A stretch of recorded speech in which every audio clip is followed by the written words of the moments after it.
నిన్న నైట్ విజయవాడ మొత్తం భవానీ దీక్ష వాళ్ళవి జ్యోతులైతే జరిగాయి. సో, ఇదొచ్చి మా ఏరియాలో జ్యోతులు. చాలా బాగా చేశారు. అండ్ ఇది చూడంగానే నాకైతే ఒక ఇన్సిడెంట్ గుర్తొచ్చింది. చిన్నప్పుడైతే నేను భవానీ మాల ఏశాను. కానీ అప్పుడు జ్యోతుల టైంలో నాకు జరిగిన ఒక ఇన్సిడెంట్ అయితే గుర్తొచ్చింది. ఏమైందంటే జ్యోతులు టైంలో మరి నేనేం చేశానో నాకు తెలీదు. ఏదో తప్పు చేసుంటాను. నాకు ఆ రోజు జ్యోతుల రోజు మేకయితే గుచ్చుకుపోయింది కాలుకి. సో, ఆ మేకు గుచ్చుకుపోయింది.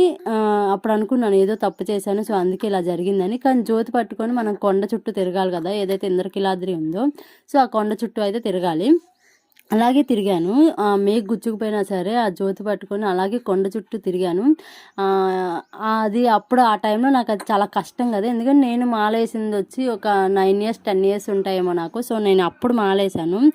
అంత కష్టం అప్పుడు అనుభవించాను కాబట్టి నాకది అలా గుర్తుండిపోయింది. సో, ఎప్పుడు జ్యోతులు చూసినా నాకు ఆ ఇన్సిడెంట్ అయితే గుర్తొచ్చిద్ది. నాకు మేకు గుచ్చుకుంది. నేనప్పుడు ఏదో తప్పు చేశాను.